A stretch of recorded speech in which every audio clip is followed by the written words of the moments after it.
Welcome to logical sect. क्या मसूद अजहर ने भारत से ऑपरेशन सिंदूर का बदला ले लिया? क्या पाकिस्तानी आर्मी वो काम करने में कामयाब हो गई जो वो पिछले 6 महीने से कंस्पायर कर रही थी और आखिरकार दिल्ली में हुए बम धमाके से उसमें इसे सफलता मिली?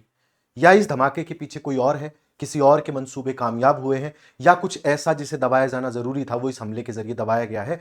इन सारी कॉन्स्पिरेसीज के तार जोड़ने की कोशिश करेंगे और उन सारे इवेंट्स को एक लॉजिकल सीरीज में पुट करने की कोशिश करेंगे जो पिछले 6 महीने से भारत और उसके आसपास चल रही थी। कहानी वहां से शुरू होती है जब एनएसए अजीत डोभाल कहते हैं कि भारत के जम्मू और कश्मीर के अलावा भारत में कहीं भी बड़े टेररिस्ट हमले नहीं हुए हैं और जम्मू कश्मीर एकमात्र ऐसा इलाका बच गया है जहां पर टेररिस्ट एक्टिविटीज होती है। हमने पूरे देश से टेररिज्म को खत्म कर दिया है। शायद इस स्टेटमेंट को उनके विरोधियों ने बहुत सीरियसली ले लिया और खासकर जैश ए मोहम्मद के सरगना मसूद अजहर ने। ऐसा क्यों कह रहे हैं? क्योंकि मसूद अजहर ही वो व्यक्ति था जिसका पूरा परिवार ऑपरेशन सिंदूर में खत्म हो गया। एक ऐसा सरगना जिसको सबसे ज्यादा नुकसान हुआ, जो भारत के खिलाफ लगातार हमले करने के लिए कुख्यात रहा है, भारत में एक दुर्दांत अपराधी के रूप में पहचाना जाता है। और जब इसके परिवार के लोग मरे तो पाकिस्तानी आर्मी से इसकी नजदीकियां जग जाहिर थी। पाकिस्तान के आर्मी चीफ आसिम मुनीर ने कहा कि जैश ए मोहम्मद की जितनी शहादतें उनके हिसाब से हुई हैं, उनके फ्यूनरल्स में जाना चाहिए आर्मी के कमांडर्स को। और बाद में कुछ तस्वीरें भी आई जिसमें हम सब ने देखा कि कैसे पाकिस्तानी आर्मी जैश ए मोहम्मद के जो लोग मरे थे उनके अंतिम संस्कार में, उनके फ्यूनरल में मौजूद थी। तो वहां जब ये लोग मौजूद थे तो निश्चित तौर पर कुछ ना कुछ बात हुई होगी कि अब भारत के खिलाफ मोड ऑफ ऑपरेशन क्या होना चाहिए और पाकिस्तानी आर्मी और जैश को क्या करना चाहिए।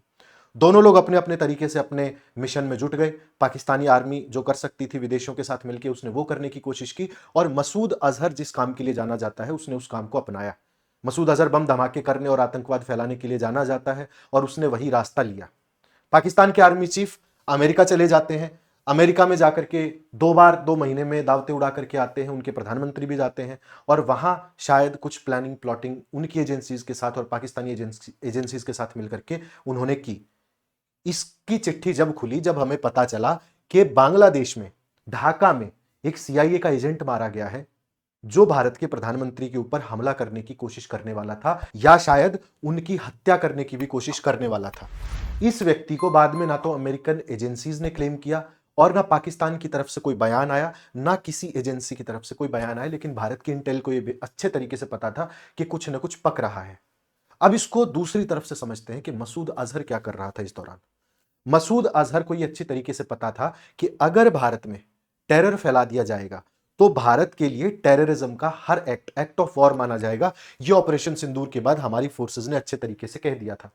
तो पाकिस्तानी आर्मी को यह पता था कि अगर भारत में बम धमाके हुए और भारत की इंटेलिजेंस एजेंसीज को यह पता चल गया कि बम धमाके मसूद अजहर ने किए जो पाकिस्तान में बैठा है, तो भारत इसे एक्ट ऑफ वॉर मानेगा और उस पर दोबारा हमला कर सकता है। इसीलिए सीआईए का एजेंट जो बांग्लादेश में मरा, उसके बाद बांग्लादेश से पाकिस्तान की तरफ से ऐसे बयान आने लगे कि हम भारत के चिकन नेक को अलग करके बाकी भारत का जो हिस्सा है चिकन नेक से पूर्व का, उसे बांग्लादेश में मिला लेंगे, जिसकी वजह से पाकिस्तान ने एक हमले की आशंका के कारण बांग्लादेश में अपने नेवी शिप्स को डिप्लॉय किया।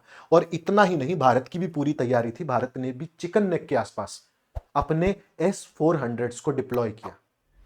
अब आप ये रणनीति समझिए कि मसूद अजहर हमला करेगा भारत में, पाकिस्तानी आर्मी उसके लिए तैयार है कि हमला होने के बाद भारत उसका जवाब देगा, एक्ट ऑफ टेरर मानेगा, एक्ट ऑफ टेररिज्म को। इसीलिए बांग्लादेश की तरफ से जो बयान आए चिकन नेक को काटने वाले या भारत के एक हिस्से को अपने में मिलाने वाले, उसके कारण पाकिस्तान पूरी तरीके से तैयार था कि कुछ ना कुछ हमें जरूर करना है और भारत को भी इंटेल थी। इसीलिए हमने S-400 चिकन नेक के आसपास डिप्लॉय किए और 3 नए गैरिसन सेटअप किए बांग्लादेश के बॉर्डर पर, क्योंकि हमें पता था कि अगला हमला शायद पाकिस्तान उधर से ही कर सकता है, क्योंकि आज बांग्लादेश में अमेरिका समर्थित मोहम्मद यूनुस की सरकार है। एक ऐसी सरकार जिसे पाकिस्तान से पूरा समर्थन मिल रहा है, जो पाकिस्तान को पूरा समर्थन दे रही है। और अमेरिकन एजेंसीज के कहने पर बांग्लादेश की सरकार पाकिस्तान की कोई भी मदद कर सकती है, क्योंकि आसिम मुनीर जो कि पाकिस्तान के आर्मी के चीफ है, लोग लगातार अमेरिका विजिट करते रहे हैं और पाकिस्तानी आर्मी के ऑफिशियल्स मसूद अजहर के लोगों के फ्यूनरल में गए हैं, जहां मसूद अजहर और पाकिस्तानी ऑफिशियल्स में बात हुई है। अब अगर आप इस पूरी कहानी को जोड़ करके देखेंगे तो आपको समझ में आएगा कि फरीदाबाद में जो बॉम्ब ब्लास्ट करने के मटेरियल मिले, जो केमिकल मिले, सूटकेसेस मिले, RDX मिला, उन सारे मटेरियल से भारत के दिल्ली में खासकर बड़े हमले करने की, सीरियल ब्लास्ट करने की एक पूरी तैयारी थी। उस तैयारी के बाद भारत पर शायद बांग्लादेश की तरफ से एक हमला होता, उस हमले में शायद भारत के एक हिस्से को अलग करने की कोशिश की जाती और पाकिस्तान और बांग्लादेश दोनों तरफ से हमला करके भारत को जबरदस्ती या तो कैप्चर करने की कोशिश की जाती या भारत के सिक्योरिटी फोर्सेस पर बहुत बड़ा हमला होना था। यह हम कैसे कह सकते हैं, क्योंकि जो दिल्ली ब्लास्ट में फरीदाबाद से जो जैश ए मोहम्मद का व्यक्ति मिला है वो पुलवामा हमले में भी था। और ये जो बम ब्लास्ट करने की पूरी रणनीति है, तकनीक है, ये जैश ए मोहम्मद की तकनीक है। तो पाकिस्तानी आर्मी के साथ मिलके पुलवामा जैसा एक हमला करने की कोशिश जैश ए मोहम्मद कर रहा था। वो पुलवामा में भी ऐसा कर चुका है। अगर जैश और पाकिस्तानी आर्मी एक साथ काम करते तो भारत को बहुत बड़ा नुकसान हो सकता था, लेकिन हमने उसी से पहले इनका सारा तंत्र इंटेल के जरिए खोज लिया। फरीदाबाद से 3 टन और गुजरात से भी कुछ आरडीएक्स हमने बरामद किया। एक बम धमाका हम नहीं रोक पाए, हालांकि हमें उसकी इंटेल जरूर थी, क्योंकि जो बढ़ा हुआ मूवमेंट मेट्रो में और दिल्ली के उस लाल किले के इलाके के आसपास फोर्सेस का था, वो बता रहा था कि कुछ तो होने वाला है और कुछ तो ऐसा है जो जैश ए मोहम्मद और पाकिस्तान की आर्मी मिल करके पका रहे हैं। अब ये जो टेरर लिंक ग्रुप के दिल्ली से फुटप्रिंट मिले हैं, इससे ये सिद्ध हो जाता है कि इस पूरी कहानी में पाकिस्तानी आर्मी, बांग्लादेश समर्थित कुछ ग्रुप और जैश ए मोहम्मद जुड़े हुए हैं। जो लोग ये कहते हैं कि ये हमला शायद इसमें कुछ और हो सकता है या कुछ नया एंगल वो ढूंढने की कोशिश करते हैं कि चुनाव के आसपास इस तरीके के हमले हो जाते हैं या हो सकता है कि सरकार को इससे कुछ लाभ हो, ये सब बातें तथ्यहीन है। लेकिन जब आप लॉजिकली डॉट्स को कनेक्ट करके समझेंगे तो आप समझ पाएंगे कि ये किसी के फायदे की बात नहीं थी, बल्कि ऑपरेशन सिंदूर का बदला लेने की रणनीति थी, जिसे भारत की इंटेल एजेंसीज ने निस्तेनाबूद कर दिया।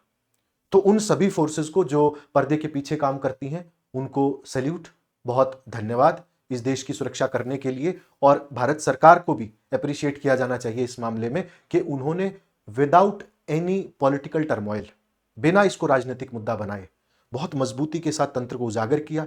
भारत की न सिर्फ चिकन नेक को बचाया, बल्कि पाकिस्तान, जैश ए मोहम्मद और बांग्लादेश को भी एक्सपोज किया। प्रधानमंत्री के खिलाफ जो प्लॉटिंग हुई थी वो नाकामयाब हुई और अब भारत की चिकन नेक पर होने वाले हमले को भी हमने नाकामयाब कर लिया है। तो बिना किसी आधार के इलॉजिकली बातों को जोड़ करके ना देखें, लॉजिकली समझने की कोशिश करें। इसीलिए लॉजिकल सेक्ट के साथ जुड़े, हमें सब्सक्राइब करें और इस मामले में आपके जो भी विचार हैं हमें कमेंट करके जरूर बताएं। बहुत बहुत धन्यवाद।